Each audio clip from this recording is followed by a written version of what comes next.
kepada guru kita Ustadz Irfan bin Usman hafizallahu taala, kami persilakan. Fadhal mashkura. Ya, jazakumullah khairan. Bismillahirrahmanirrahim. Assalamualaikum warahmatullahi wabarakatuh.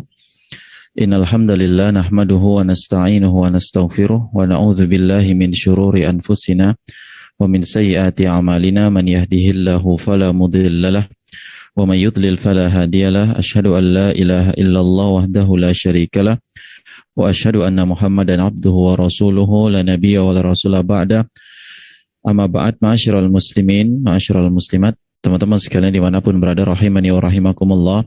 Alhamdulillah, puja dan puji syukur kita panjatkan kehadirat Allah Subhanahu wa taala atas segala taufik dan hidayah yang Allah berikan kepada kita.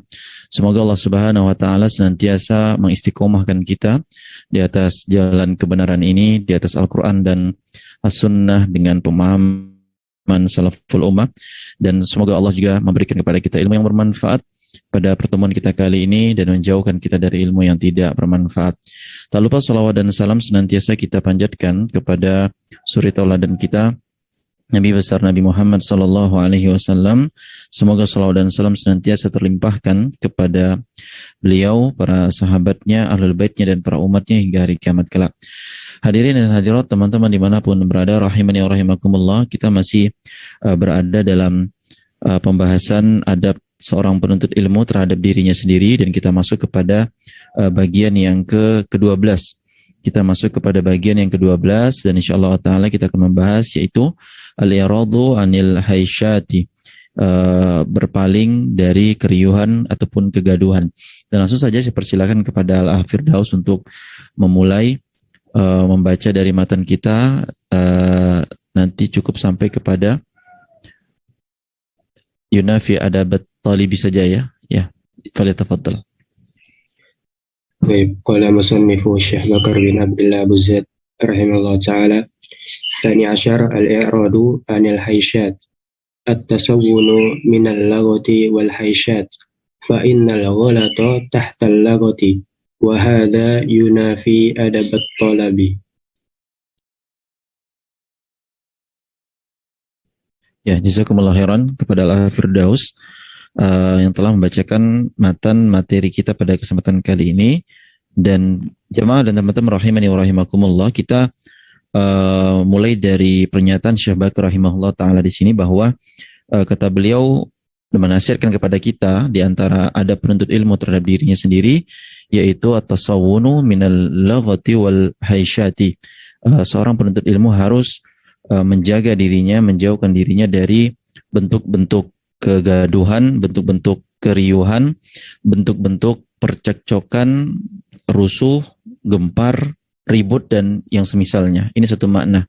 Jadi makna al-haisyat itu adalah bisa rusuh, gaduh, ribut ya, atau cekcok, berselisih. Jadi seorang penuntut ilmu harus punya sikap dia berpaling atau tidak terjerumus kepada kegaduhan ataupun keributan, ya, percekcokan dan semisalnya. Dan kata Syekh Bakar rahimahullah taala juga di sini bahwa fa innal ghalata tahtal laghati, karena bentuk penyimpangan dari kekeliruan atau kegaduhan, percekcokan, ya, kerusuhan, kegaduhan ini sangat bertentangan, wa hadza yunafi adabat talabi, bertentangan dari prinsip seorang yang belajar atau menuntut ilmu. Sekali lagi, materi kita pada kesempatan kali ini yaitu seorang penuntut ilmu, seorang yang sudah berhijrah, seorang yang sudah mengenal Al-Quran dan As-Sunnah sesuai dengan pemahaman salaful ummah, dia harus berusaha menjaga dirinya dari kegaduhan, percekcokan, rusuh atau gempar dan yang semisalnya dari makna tersebut.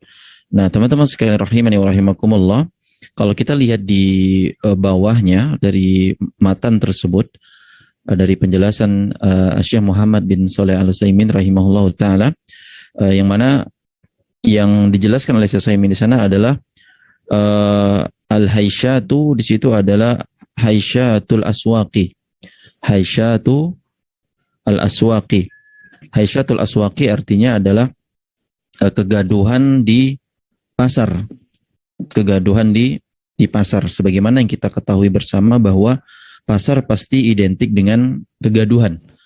Pasar identik dengan kegaduhan. Haisyatul aswaqi. Tentunya maknanya bukan berarti seorang penuntut ilmu, seorang yang belajar itu nggak boleh ke pasar, bukan. Akan tetapi dia berusaha menghindari dari apa-apa yang sering terjadi, kegaduhan, keriuhan, keributan, percekcokan di pasar. Dan ini sebagaimana yang disampaikan oleh Syekh Utsaimin di sana bahwa kama jaa fil hadisi tahdhiru minha, sebagaimana yang disebutkan dalam hadis Nabi SAW, dan hadisnya disebutkan oleh Syekh Utsaimin di footnote-nya itu, di catatan kakinya. Hadis dari Abdullah bin Mas'ud radhiyallahu ta'ala, Rasulullah pernah bersabda di akhir hadis tersebut, kata beliau, wa iyyakum wa haisyatil aswaq, hati-hatilah kalian dari keriuhan, kegaduhan di pasar. Ya, hati-hatilah kalian dari keriuhan, kegaduhan, percecokan di pasar. Karena kata Syekh Utsaimin di sana, teman-teman sekalian, li'annaha tashtamilu ala laghatin wa sabbin wa syatmin. Karena di pasar itu ya sering terjadi gaduh, ribut, riuh, cekcok gitu loh, dan wasabbin wa syatmin, umpatan, cacian gitu kan. Jadi segala macam hal-hal yang walaupun nggak semuanya ya tentunya, walaupun nggak semuanya, tapi di sana banyak percekcokan kadang, terus juga cacian, makian, dan yang semisalnya. Nah, jadi kita diperintahkan untuk berusaha menghindari hal tersebut, jangan masuk ke sana. Dan sebagaimana dalam hadis yang lainnya Nabi SAW menyebutkan sebaik-baik tempat di muka bumi Allah itu adalah masjid, gitu ya. Sebaik-baik tempat di muka bumi Allah ini adalah masjid, tempat orang beribadah, mentauhidkan Allah, mengesahkan Allah. Adapun seburuk-buruk tempat adalah diantaranya kata Nabi SAW adalah pasar. Ya, karena di sana banyak gaduh, ribut, riuh, ya cekcok, orang mengumpat, orang kadang bersumpah kepada selain Allah, dan juga caci makian, umpatan, dan yang semisalnya. Ya, maka ini perlu bagi seorang yang paham hakikat agama ini untuk tidak terlalu terjerumus atau sibuk ke sana. Ya. Dan teman-teman sekalian jamaah rahimani wa rahimakumullah, dan kita lihat kembali sedikit pernyataan dari Syekh Utsaimin di sana bahwa kata beliau, wa ba'dul talabatul ilmi yaqulu ana aq'udu fil aswaqi min ajli an-nadhar lima yaf'alun nas wa ma yakunu bainahum. Dan sebagian penuntut ilmu itu berkata, saya duduk di pasar itu untuk melihat apa yang dilakukan oleh manusia, apa yang terjadi di antara mereka. Maka kata Syekh Utsaimin, fanaqul hunaka farqun bainal ikhtibari wal mumarasati. Di sana ada perbedaan antara pilihan dan kebiasaan. Jadi maksud Syekh Utsaimin di sini yaitu law dzukira laka anna fi suqi falani kada wa kada, jika dimasukkan di pasar ini ada urusan ini atau urusan itu, maka enggak salah kata Syekh Utsaimin. Ya, la haraj alaika an tadhhaba wa takhtabira bi nafsik. Enggak ada masalah, boleh-boleh saja engkau mau pergi kalau memang ada kebutuhan. Ya, mungkin cari karpet, cari baju, sebagaimana dasarnya kita katakan di sini enggak ada problem, walaupun diwanti-wanti oleh Nabi sallallahu alaihi wasallam bahwa pasar ini pasti penuh dengan keriuhan, gaduh, cekcok, umpatan, caci makian, dan yang semisalnya. Tapi kata Syekh Utsaimin rahimahullah taala, laukana julusuka, kalau engkau ke pasar ya mustamiran, sering banget gitu loh, terus menerus, istiqomah, konsisten, maka ini lakana hadza khata'an minka, ini adalah sebuah kekeliruan dari diri seorang penuntut ilmu. Ya, diri seorang penuntut ilmu nggak pantas untuk sering-sering ke pasar. Ya, ke pasar cuman sesuai dengan kebutuhannya saja. Ya, Dan ini kata Syekh Utsaimin ya annahu ihanatun laka wa li talabatil ilmi umuman walil ilmi syar'i. Ya. Dan ini bisa menghinakan dirimu dan para pencari penuntut ilmu secara umumnya dan juga terhadap ilmu syariat itu sendiri. Nah, teman-teman sekalian jamaah rahimani wa rahimakumullah, ini pernyataan dari para ulama kita, Syekh Utsaimin dan Syekh Bakar rahimahumullah taala, bahwa berusahalah untuk berpaling menjauh dari kegaduhan, keriuhan, percekcokan dan keributan. Dan beliau memberikan analogi di sini dengan pasar. Ya, dengan pasar sebagaimana yang kita maklum bahwa pasar pasti penuh dengan orang cekcok, riuh, ribut, rusuh dan teman-temannya. Nah, teman-teman sekalian rahimani wa rahimakumullah, dan saya rasa yang menyimak kajian ini bukan teman-teman yang mungkin senang ke pasar atau memang kerjaannya di pasar, artinya dia punya bisnis atau yang semisalnya. Dan intinya sekali lagi kami sampaikan bukan suatu yang mutlak nggak boleh, ya. Tapi ketika Anda berusaha untuk menjaga diri, untuk mencari keselamatan diri Anda, maka berusahalah tidak terjerumus kepada perkara tersebut. Dan saya ingin mengangkat sebuah makna yang lebih dalam lagi daripada atau hanya sekedar makna pasar, yaitu tentang makna kegaduhan atau keributan yang para ulama kita wanti-wanti untuk kita jangan sampai terjerumus atau terjatuh ke sana.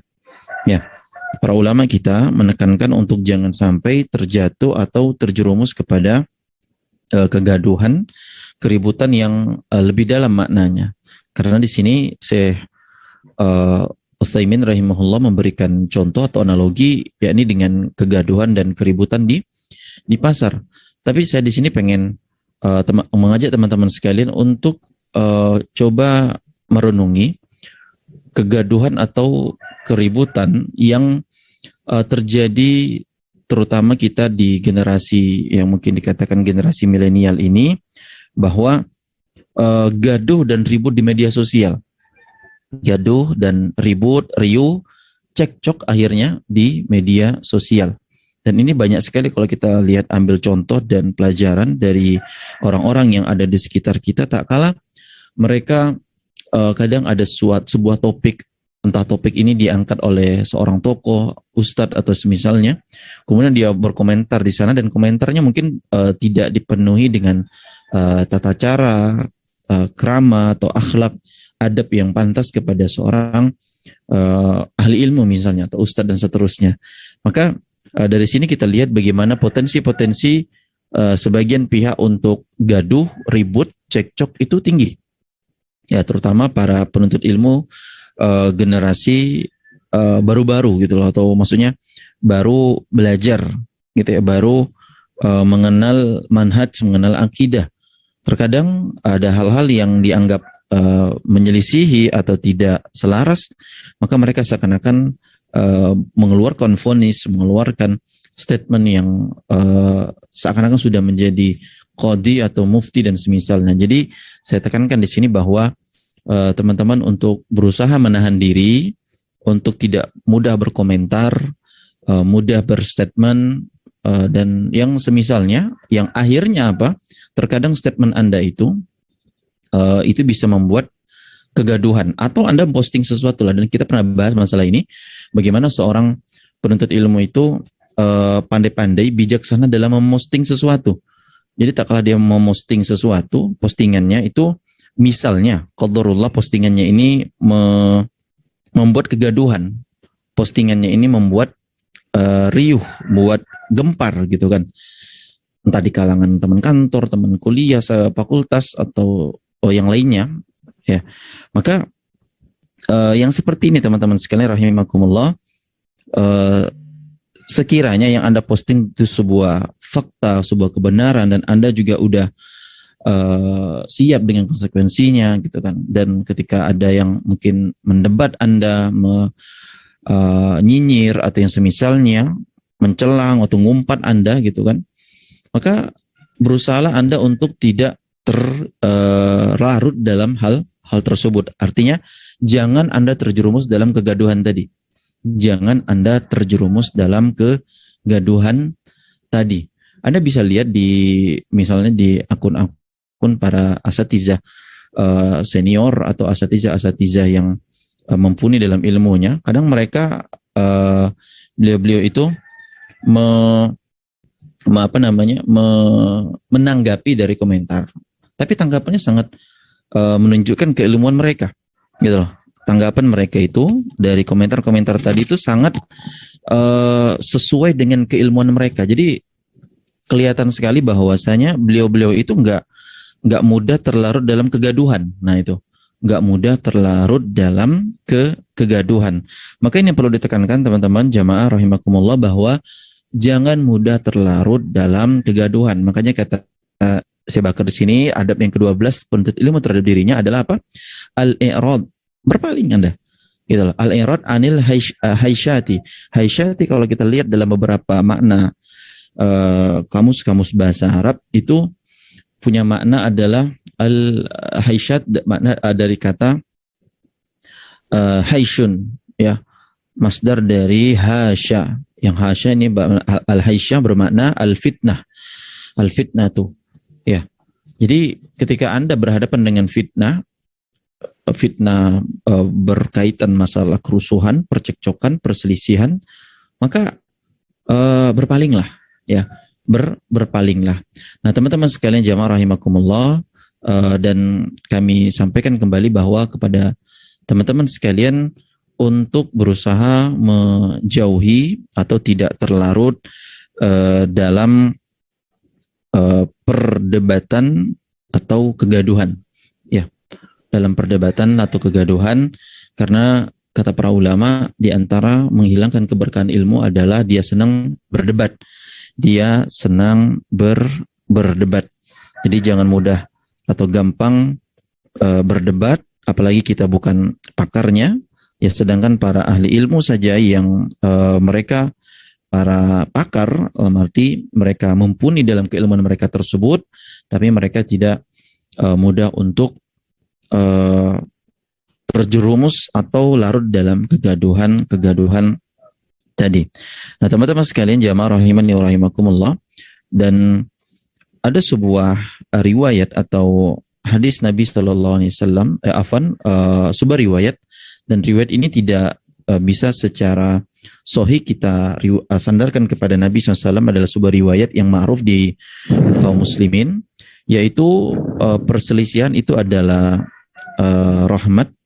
Perselisihan itu adalah rahmat. Ya, jadi rusuh, gaduh, cekcok itu adalah rahmat. Nah, apakah ini sebuah kebenaran atau fakta yang bisa kita iyakan atau kita benarkan, argumentasi yang bisa kita benarkan atau kita iyakan? Maka di sini kita coba ulas sedikit, karena kita insya Allah nggak sebutkan kematangan selanjutnya, karena contoh yang disampaikan oleh Syekh Bakar di sana berkaitan tentang masalah kisos atau orang yang memberikan hak kisos kepada pihak lain, ya, yang disebabkan ini juga masalah kegaduhan, ya, gaduh, cekcok, ribut, akhirnya ada menjatuhkan nyawa orang lain, orang terbunuh dalam kasus kegaduhan tersebut, ya. Intinya seputar hal itu. Tapi ya, ada poin penting yang ingin kami sampaikan kepada teman-teman sekalian, yakni berkaitan masalah yang sering tersebar di masyarakat, di kaum muslimin dan kaum muslimat, adalah bagaimana perselisihan itu dikatakan sebuah rahmah, percekcokan adalah sebuah rahmah, ya. Dan ini populer sekali, ini sangat gak asing di telinga kita, karena sering disampaikan oleh para penceramah, aktivis dakwah, penulis, tokoh, ya, dan masyarakat kaum muslimin dan kaum muslimat pada masa ini. Tapi pernyataan ini, teman-teman sekalian, perlu ada pertanggungjawaban secara argumentasi, ya, perlu kita tinjau gitu loh. Apakah benar ini hadis Nabi secara sahih dari sanad-sanadnya dan matan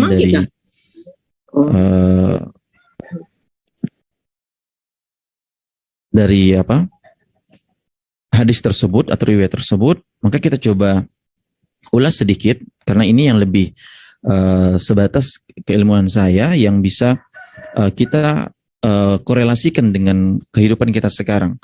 Ya, karena kalau kita korelasikan dengan tentang adanya pembunuhan, kemudian ada kisos dan dibalas dengan pembunuhan lagi, ini sejatinya di negeri kita sendiri tidak mudah untuk menegakkannya, dan tentunya masalah menetapkan hukum ini pun juga beda adanya. Nah, tapi kita coba lihat bagaimana ketika sebagian pihak menyatakan ketika ada kegaduhan, keributan, percekcokan, ya perselisihan ini adalah sebuah rahmat. Nah, teman-teman semoga Allah melihat rahimakumullah, lafaz yang sering disampaikan itu adalah ikhtilafu ummati rahmatun. Ikhtilafu ummati rahmatun. Perselisihan umatku adalah rahmat. Nah, jamaah teman-teman semoga Allah melihat rahimakumullah, riwayat ini disebutkan oleh pakar hadis, para ulama-ulama hadis yang telah berusaha keras jeripaya mereka untuk mencari sanadnya. Ya, tapi akhirnya mereka nggak juga dapatin. Sampai-sampai Al-Imam As-Suyuti juga mengatakan dalam kitabnya Al-Jami' As-Saghir, hadis ini dikeluarkan dari sebagian kitab, tapi kita juga nggak sampai sanadnya dari mana, gitu loh. Begitu pula Syekh Al-Albani rahimahullah mengatakan bahwa hadis ini atau riwayat ini tidak pantas atau tidak layak untuk diyakini oleh seorang muslim, apalagi dari hadis Rasulullah SAW, karena sangat jauh sekali kata beliau, ya, dari pemaknaan, dari maknanya sendiri dan juga dari periwayatannya, dari sanad-sanadnya. Dan Imam Munawi juga mengatakan dari Imam As-Subuki bahwa hadis ini tidak dikenal dari para ahli hadis, dan beliau tidak mendapatkannya dengan sanad yang sahih, dhaif ataupun maudhu, palsu. Ya, jadi kondisi dari periwayatan ini juga sangat perlu ditinjau, gitu loh. Dan sebagian ulama yang lain, ini kita berusaha objektif juga, bahwa mereka mengatakan tentang masalah perselisihan, kegaduhan ini adalah rahmah, seperti Al-Imam Ibnu Hajar. Hadis ini sangat populer dan sering ditanyakan di kalangan para ahli hadis, dan ungkapan ini nggak ada asalnya kata beliau, ya, dan bahwa ungkapan ini tidak ada asalnya kata beliau. Dan juga beliau Ibnu Hajar rahimahullah taala termasuk yang mengatakan bahwa ungkapan riwayat ini tentang kegaduhan atau keriuhan itu percekcokan adalah rahmah. Beliau termasuk yang lebih menguatkannya, walaupun beliau menyatakan bahwa ini tidak ada sanadnya, tapi pada umumnya mayoritas ijma' para ulama hadis ini tidak ada asalnya, dan tidak bisa kita nisbatkan dengan pandangan-pandangan yang lemah. Jadi itu kurang lebihnya dari mayoritas ulama, dan sedikit di antara mereka yang masih memandang riwayat tersebut memiliki argumentasi atau hujjah. Nah, teman-teman sekalian rahimani wa rahimakumullah, kalau kita sudah tahu dari periwayatan ini, hadis ini atau riwayat yang secara sanadnya tidak bisa dipertanggungjawabkan, dia menjadi argumentasi keilmiahan, maka kata Imam Ibnu Hazm bahwa ini bukan hadis kata beliau, dan ini adalah perkataan yang bisa merusak, karena kalau dikatakan perselisihan itu, percekcokan itu, kegaduhan itu adalah rahmat, maka persatuan itu azab, gitu loh kata beliau. Dan ini nggak mungkin dikatakan oleh seorang muslim, karena tidak akan berkumpul antara persatuan dan perselisihan sebagaimana rahmat dan azab dari Allah. Jadi sekali lagi kata Imam Ibnu Hazm bahwa ini perkataan bisa buat rusak. Karena apa? Karena kalau meyakini perselisihan, kegaduhan, percekcokan itu rahmat, berarti persatuan azab, gitu kan. Dan nggak pantas dikatakan bagi seorang muslim, karena nggak akan bersatu antara persatuan dan perselisihan. Begitu pula rahmat dan azab, ya, dan azab. Nah, teman-teman sekalian jamaah rahimani wa rahimakumullah, jadi kita kalau meyakini atau memahami dari perkataan atau riwayat yang tidak jelas sanadnya tersebut, maka sejatinya kita coba renungkan firman Allah dalam surah An-Nisa ayat ke-82. Kata Allah Subhanahu wa taala, sekiranya walau kana min indillahi ghaira lawajadu fihi ikhtilafan katsiran. Afala yatadabbaru Quran, kata Allah. Apakah mereka tidak mentadaburi Al-Quran, memahami Al-Quran? Kalau sekiranya Al-Quran ini bukan dari sisi Allah, mereka akan mendapatkan perselisihan, pertentangan, percekcokan yang sangat sangat banyak. Dan ayat ini tegas menyatakan bahwa perselisihan bukan dari Allah.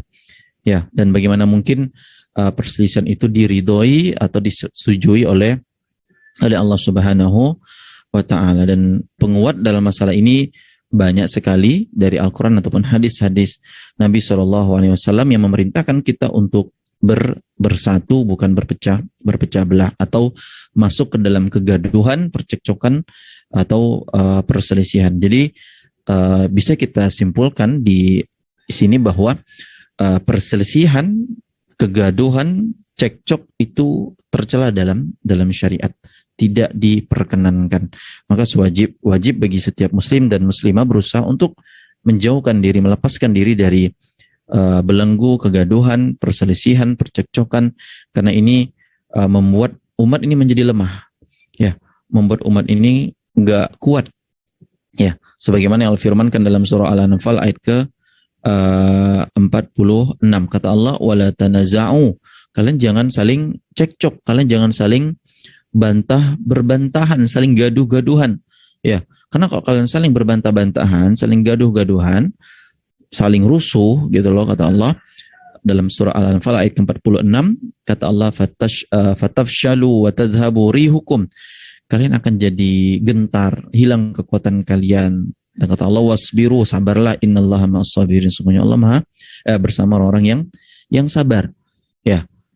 Maka tidak bisa kita katakan bahwa kegaduhan, percekcokan, rusuh, gempar ini adalah sebuah hal yang diridhoi oleh Allah Subhanahu wa taala, dan sebaliknya Allah mencela hal tersebut. Maka daripada itu, ketika saudara dan saudariku yang semoga Allah muliakan menyikapi perselisihan, ya, menyikapi perselisihan, dan perlu kita tekankan juga dan perlu digarisbawahi bagi teman-teman bahwa perselisihan itu, kegaduhan, ya, adalah sesuatu yang niscaya untuk dielakkan, untuk dihindari.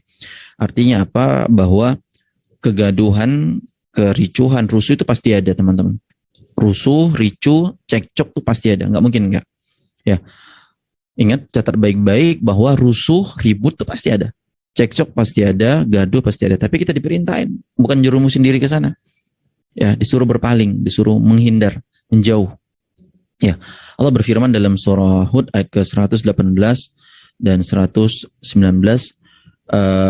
kata Allah Subhanahu wa taala, walau syaa rabbuka la ja'alan nasa ummatan wahidatan, kalau Tuhan mau berkehendak, dia ingin bisa menjadikan umat ini satu, enggak cekcok, gitu loh. Wala yazaluna mukhtalifin, dan mereka enggak berselisih pendapat, enggak gaduh, enggak ribut, enggak cekcok. Itu kalau Allah berkehendak. Ya, tapi yang nggak cekcok, nggak ribut, nggak gaduh ini, kata Allah dalam surat Hud ayat 19, illa man rahima rabbuk, kecuali orang-orang yang diberi rahmat oleh Allah Subhanahu wa taala. Mereka berusaha nggak ribut, nggak cekcok, nggak gaduh. Ya, ini kata Allah dalam surat Hud ayat ke-118 dan 119. Jadi faktanya jamaah, teman-teman, bahwa ribut, gaduh itu pasti ada. Nggak mungkin nggak. Sebagaimana kita tahu di pasar pasti orang sering ribut, kadang masalah-masalah sepele dan seterusnya. Tapi terkadang masalah ini itu diangkat oleh sebagian pihak, ya, terjatuh dalam kekeliruan dalam memahaminya, bahwa menyatakan untuk mensyiarkan dari kekeliruan mereka, kesalahan mereka, ya, membolehkan dari perkara-perkara yang sejatinya nggak dibolehkan dalam agama kita, dengan dalih dalam tanda kutip bahwasanya ini masalah khilafiyah. Ini masalah khilafiyah, atau jangan buat sulit manusia, jangan buat orang lari dari dakwah dan semisalnya. Dan sampai-sampai mereka mengkritisi masalah-masalah yang penting, akidah, gitu loh, dengan alasan zaman yang modern, kebebasan berpendapat. Dan ini kadang disampaikan oleh para cendekiawan yang ada di zaman kita ini. Dan sebaliknya juga, ketika ini membuat kita sedih, teman-teman, bahwa ada perkara yang perselisihan, gitu loh, misalnya ya, percekcokan. Ini membuat kita sedih. Kenapa? Karena masalah fikih, masalah yang dalam kategori ruang lingkupnya ijtihad para ulama gitu kan. Dan sampai-sampai mereka kadang itu nggak mau sholat di belakang imam yang nggak begini gitu loh, atau imam yang sedekapnya bersedekap ketika itidal misalnya gitu loh, atau imamnya itu sujud kakinya dulu baru tangan, tasyahudnya gerak-gerakin jari. Ini bentuk perselisihan yang nggak pantas sebenarnya. Jadi bagaimana cara kita dalam menghadapi perselisihan tersebut, kegaduhan atau percekcokan tadi? Yang penting kita pahami, kita jelaskan sikap yang benar dalam menyikapi perselisihan agar nggak berlebihan dan juga nggak meremehkan. Ya, dari keterangan para ulama, ya, mereka mengatakan perselisihan, kegaduhan, cekcok itu terbagi menjadi dua. Yang pertama adalah percekcokan, kegaduhan, perselisihan yang tercela, yaitu perselisihan, kegaduhan yang menyelisihi dalil yang jelas dari Al-Quran dan hadis dan ijma'nya para ulama. Dan kalau kita lihat analogi atau percontohannya, ya, seperti masalah-masalah akidah yang hukumnya sudah jelas, itulah seperti perselisihan para ahli bid'ah dari kalangan Syiah, Khawarij, Mu'tazilah dan semisalnya. Ya, perselisihan orang-orang yang tidak memiliki alat ijtihad, seperti orang-orang yang kadang-kadang kayak pinter, sok pinter, padahal mereka nggak tahu apa-apa atau keliru dalam memahami. Perselisihan yang ganjil, yang nggak pantas, walaupun ini datang dari tokoh seorang ulama, tapi beliau tergelincir misalnya atau keliru dalam pandangan tersebut. Maka perselisihan seperti ini nggak bisa dianggap, ya, atau orang-orang liberal misalnya gitu kan, yang ingkar terhadap ajaran agama ini, terhadap hukum jilbab dan semisalnya, mereka menganggap ini khilafiyah atau segala macam, ini nggak bisa dianggap, ya, nggak bisa dianggap. Perselisihan yang seperti ini tidak bisa dianggap dan masuk perselisihan yang tercela, termasuk perselisihan yang tercela. Maka kata para ulama bahwa walaisa kullu khilafin ja'a mu'tabaran illa khilafan lahu hadzun minan nazar. Tidak seluruh perselisihan itu dianggap, kecuali perselisihan cekcok atau sesuatu yang enggak pantas, enggak sepakat, itu ada argumentasi, ada dalil yang kuat. Itu bentuk perselisihan, kegaduhan, cekcok yang pertama, ya, yang tercela. Adapun yang tidak tercela yang kedua, ya, itu perselisihan, kegaduhan, cekcok yang sampai derajat ijtihadnya para ulama, ya, dalam masalah-masalah ijtihadiyah. Ini biasanya pasti dalam masalah-masalah hukum fikih, ya. Makanya kata Imam Syafi'i rahimahullah ta'ala, perselisihan itu ada dua macam. Yang pertama hukumnya haram, yang kayak yang tadi yang di awal itu tercela, dan kata beliau, saya tidak mengatakan pada jenis yang kedua, artinya nggak masalah, ya, artinya tidak masalah. Jadi ketika ada masalah yang belum ada dalilnya secara spesifik, gitulah, masalah yang ada dalilnya tapi nggak jelas, atau masalah yang ada dalilnya yang jelas tapi tidak sahih atau diperselisihkan keabsahannya, atau ada penentangan yang lebih kuat. Jadi dalam masalah-masalah yang diperselisihkan oleh para ulama, hendaknya kita sikapi dengan lapang dada dan tetap saling menghormati saudara kita yang tidak sependapat, tapi nggak saling menghujat, ya, mencela, apalagi sampai menyulut api percekcokan, kegaduhan ini yang nggak pantas. Katanya Imam Qatadah pernah menyatakan bahwa barang siapa yang tidak mengetahui perselisihan ulama, maka hidungnya itu belum mencium bau fikih. Kalau dia nggak paham tentang perselisihan ijtihadnya para ulama, maka dia belum mencium bau ilmu fikih, ya. Jadi para ulama kita sangat memberikan contoh yang luar biasa, teman-teman. Sekelas Imam Syafi'i pernah berkata kepada Yunus As-Sadafi, kata beliau, bisa nggak kita untuk tetap bersahabat sekalipun kita nggak sepakat dalam suatu permasalahan, gitu loh, ya. Bisa nggak kita tetap bersahabat, bersaudara, innamal mu'minuna ikhwah, karena kita masih bersaudara, orang-orang beriman adalah bersaudara, dan walaupun kita nggak sepaham dalam beberapa permasalahan, gitu loh. Dan teman-teman semoga muliakan rahimani wa rahimakumullah. Dan tetap juga dalam poin yang kedua ini, tentang cekcok ataupun kegaduhan, ya, perselisihan yang tidak tercela atau diperkenankan, kita tetap buka pintu dialog ilmiah, diskusi, gitu loh, tanya jawab, tapi tetap dengan penuh sopan santun, penuh dengan adab, dan mengedepankan pendapat terkuat, karena dalam rangka mencari kebenaran, bukan mencari pembenaran.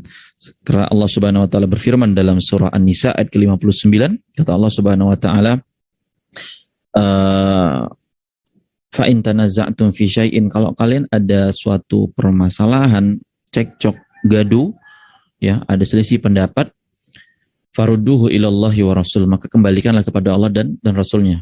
Ya, maka kembalikanlah kepada Allah dan Rasulnya untuk mendapatkan solusi, jalan keluar yang terbaik. In kuntum tu'minuna billahi wal yaumil akhir, kalau kalian beriman kepada Allah dan hari akhir, dzalika khairu wa ahsanu ta'wila, dan inilah sebaik-baik yang lebih utama kalau kalian pengen dapat solusi atau jalan keluar. Maka daripada itu teman-teman, semoga Allah muliakan rahimani wa rahimakumullah, kata Syekh Muhammad bin Shalih Al-Utsaimin rahimahullah, bahwa di antara pokok pemahaman ahli sunnah wal jamaah ketika berhadapan masalah khilafiyah, masalah yang bisa menyebabkan gaduh, ribut, cekcok, beda pandangan, selama yang bukan tercela, ya, selama perselisihan tersebut bersumber dari ijtihad dan masalah tersebut memang bisa para ulama untuk berijtihad, maka mereka saling toleransi, saling berlapang dada, tidak saling dengki, tidak saling bermusuhan dan lainnya, dan bahkan mereka saudara walaupun ada perbedaan di antara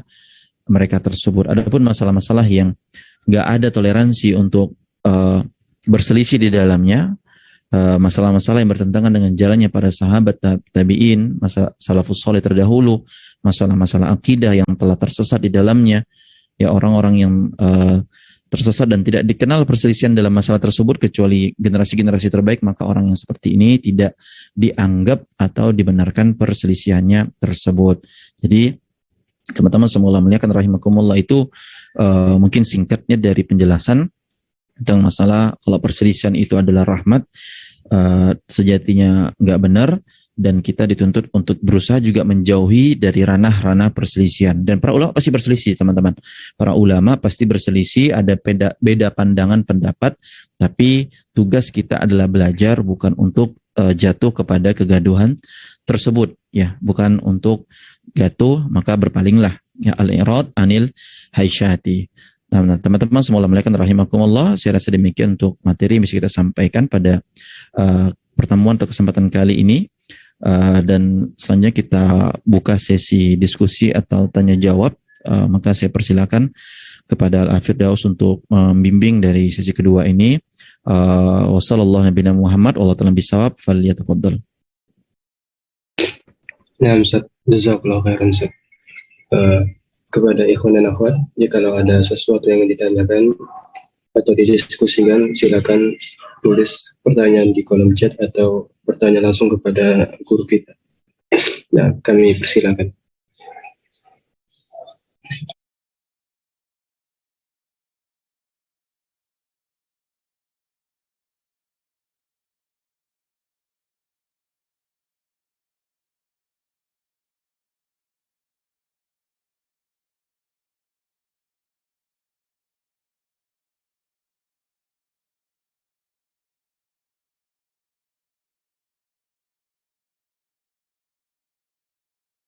Ustaz, sudah ada pertanyaan yang masuk.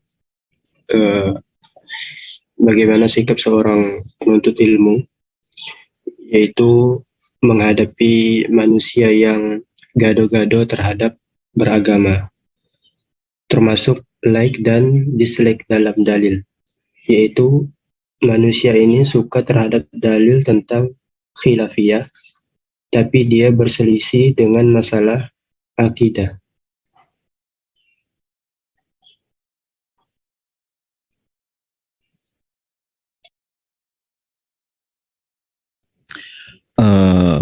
Ya, terima kasih atas pertanyaan atau diskusinya, jazakumullah khairan. Bagaimana sikap kita menghadapi orang yang gado-gado terhadap beragama? Gado-gado artinya campur-campur gitu ya, termasuk like dan dislike dalam dalil, yaitu manusia ini suka terhadap dalil tentang khilafiyah, tapi dia berselisih dengan masalah akidah.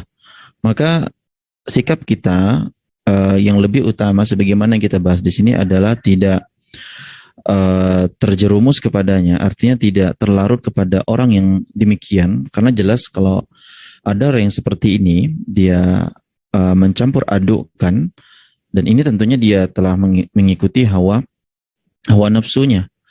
Dia menjadikan agama ini, argumentasi-argumentasi, dalil-dalil keilmiahan agama itu sebagai prasmanan gitu loh. Dia pilih mana yang dia mau, dia like yang dia mau like, dan dia dislike di mana yang dia dislike. Ya, kadang masalah yang kita disuruh untuk tegas berarti bukan galak ya, atau ngotot-ngototan, bukan. Tegas dalam arti punya sikap, dia katakan A, B gitu loh. Itu yang kita masukkan tegas. Bukan tegas yang ketika harus ngotot-ngototan, bukan. Tapi tak kalah dia bisa bersikap benar-benar sebagaimana syariat perintahkan. Ya, jadi sikap sebagai seorang penuntut ilmu menghadapi orang-orang yang demikian, maka sebagaimana nasihat Syekh Bakar di sini, berpalinglah. Artinya Anda jangan terjerumus ke sana. Mungkin emang nggak enak gitu lah, pergi punya teman atau semisalnya ya orang-orang seperti itu, maka tetap sebagaimana nasihat para ulama kita, sabar gitu loh, sabar.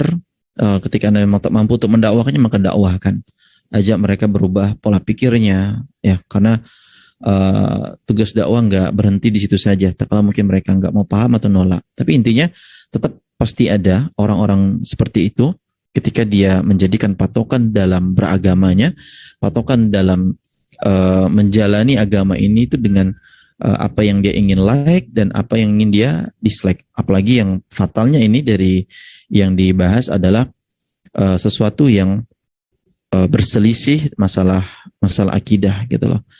Ketika misalnya contohnya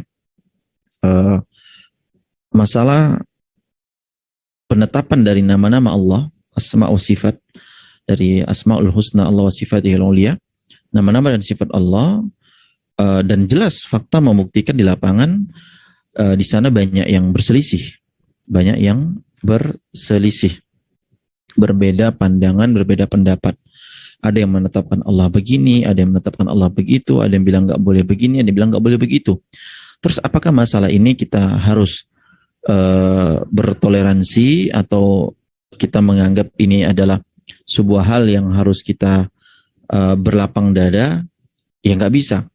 Kenapa nggak bisa atau nggak diperbolehkan berlapang dada atau bertoleransi, atau kita menganggap ini nggak masalah khilafiyah? Bukan.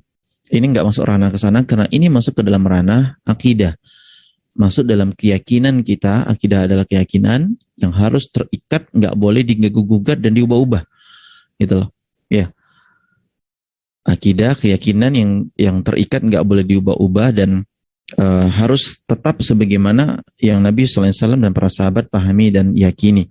Tapi tak kalah misalnya dalam masalah takbiratul ihram yang posisinya ada sebahu mendekati telinga, posisi tangan ketika sedekap, gitu loh, turun sujud apakah tangan dahulu atau kaki dahulu, tentang masalah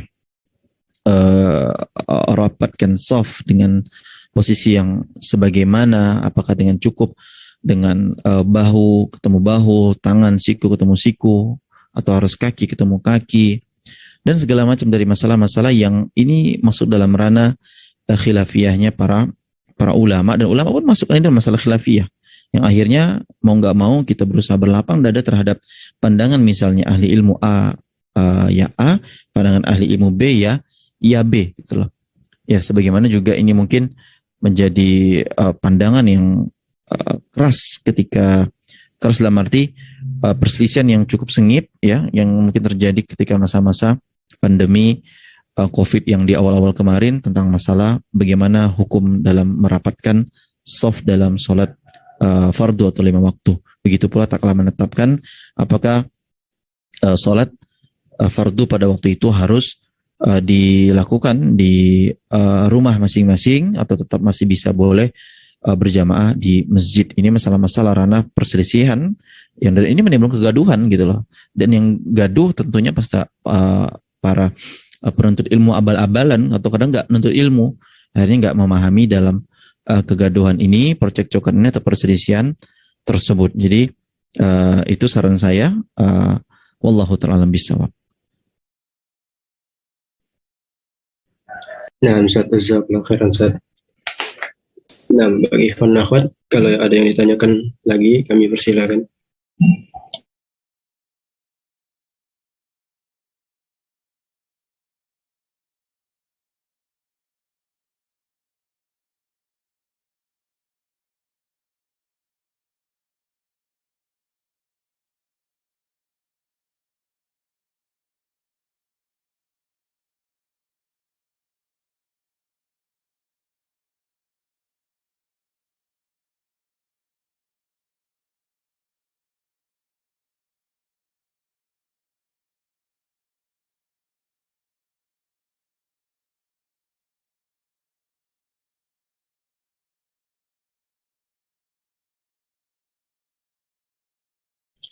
Nah, Ustaz, menyambung pertanyaan tadi, Ustaz. Misalnya ada perselisihan, Ustaz, di antara dua pendapat gitu, Ustaz. Tapi penuntut ilmu ini dia cuma mengambil pendapat yang sesuai hawa nafsu, Ustaz, sesuai keinginan dia, Ustaz, sesuai dengan habit dia, Ustaz. Itu gimana, Ustaz?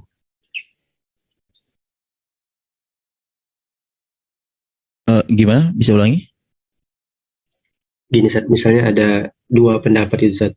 Terus si penuntut ilmu ini dia cuma mengambil pendapat ini, pendapatnya sesuai dengan hawa nafsu, Ustaz, sesuai dengan habitnya, dengan hobinya gitu, Ustaz. Apakah hal tersebut dibenarkan, Ustaz?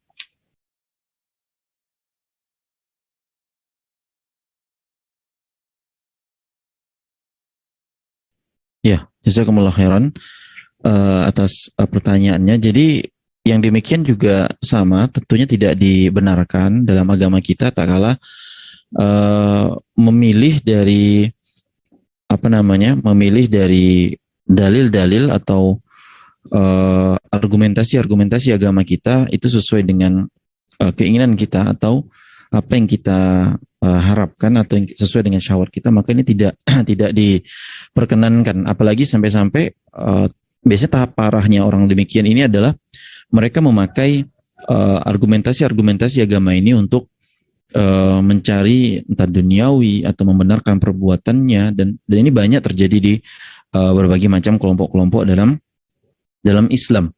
Ya, mereka mengambil hujah-hujah sahih tapi untuk atau dalam rangka pembenaran dari apa yang mereka perbuat. Dan terkadang pun ini juga terjatuh kepada sebagian teman-teman kawan-kawan yang udah ngaji, ketika mereka dapat dalil, misalnya kalau dalam hal rumah tangga tentang berbuat baik kepada suami misalnya, dan ini tentunya menjadi sebuah dalil argumentasi untuk dipakai terus sama suami untuk biar bisa mendikte istri misalnya gitu kan. Ya, biar bisa mendikte istri harus taat gitu lah, harus dengar terus sama suami. Ya. Dan dia pakai ini karena memang biar dia enak gitu loh. Tapi coba pakai hadis Nabi yang tak kalah Nabi mengatakan khairukum li ahli, sebaik-baik kalian adalah yang paling baik terhadap keluarganya. Gitu loh. Nah, dia udah berbuat baik loh kepada pasangannya atau istrinya tersebut. Nah, maka yang seperti ini teman-teman semoga melakukan rahimakumullah, berusaha untuk jangan mudah untuk ketemu dalil argumentasi itu untuk sesuai dengan kebiasaan hidup kita, yang mana kita enak, yang mana kita nyaman. Karena sekali lagi agama kita ini bukan prasmanan. Ya, silakan pilih mana yang mau pakai, nggak lepas, nggak bisa. Kita harus masuk ke dalam agama ini secara kafah, ya, secara kafah. Wallahu ta'ala bisawab. Jazakallahu khairan, Ustaz. Pertanyaan selanjutnya, Ustaz. Mungkin seperti apa adab kita sebagai yaitu penuntut ilmu yang newbie atau pemula menyikapi perselisihan antara guru-guru kita, Ustaz? Bagaimana kita cara menyikapinya, Ustaz? Ya, terima kasih pertanyaannya, jazakumullah khairan. Ini pertanyaan yang bagus sekali, dan teman-teman semoga Allah muliakan rahimani wa rahimakumullah. Sekali lagi, sebagaimana kita sampaikan bahwa kegaduhan, perselisihan, percekcokan itu pasti ada. Gak mungkin gak. Ribut, beda pendapat, beda pandangan, tapi ingat dalam masalah yang memang tidak dicela oleh para ulama. Sebagaimana kita bahas tadi bahwa gaduh, ribut, tapi nggak tercela. Tapi ingat bukan rahmat, ya. Karena riwayat yang kita sebutkan tadi itu bukan menjadi hujah argumentasi yang sahih. Jadi perselisihan gaduh itu bukan rahmat, tapi gaduh, ribut, selisih, cekcok itu pasti ada.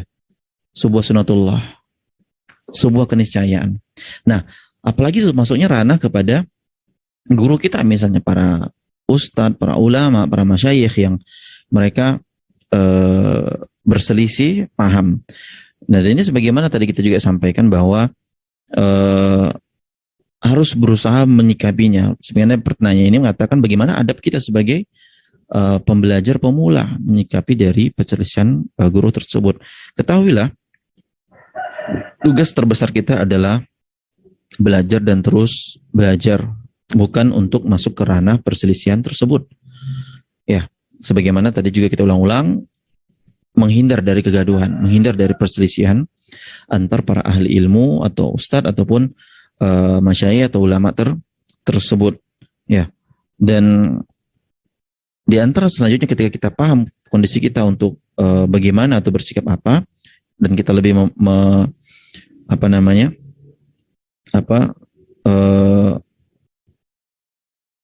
banyak belajar dan menuntut ilmu, dan kemudian yang selanjutnya adalah untuk kita berusaha menjaga sikap.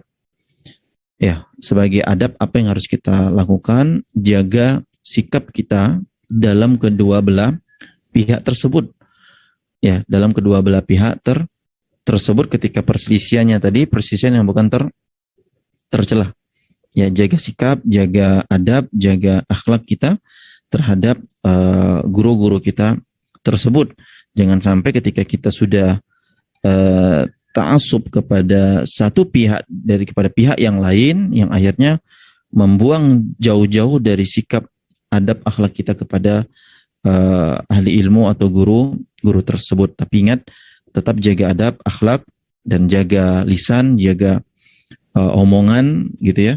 Dan juga penting untuk kita memohon kepada Allah Subhanahu wa taala diberikan petunjuk ya dari permasalahan yang ada ini, karena misalnya dari dua argumentasi guru kita ini mungkin kuat ya, dua-duanya sama-sama kuat dalam argumentasi yang beliau pakai ya. Jadi itu saran saya, bagaimana posisi kita. Ingat, kita adalah seorang pembelajar yang masih banyak perlu kita pelajari, kita pahami. Terus yang kedua, jaga sikap kita, akhlak kita, adab kita, lisan kita. Kemudian yang ketiga, atau kita ubah, yang ketiga ini yang pertama ya, saya lupa, afwan, dalam memohon pertolongan kepada Allah, minta petunjuk gitu loh dari perselisihan yang ada atau yang terjadi. Ini di antara adab penuntut ilmu, seperti itu. Wallahu ta'ala bisawab.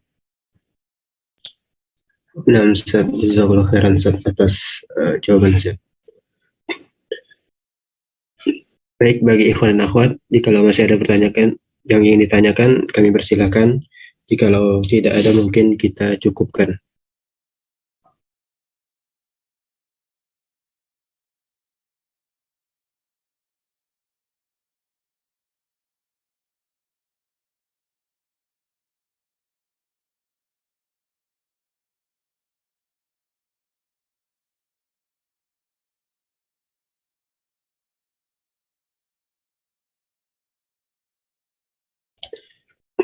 Nah, Ustaz, kayaknya nggak ada yang ditanya lagi, Ustaz. Mungkin kita cukupkan, Ustaz.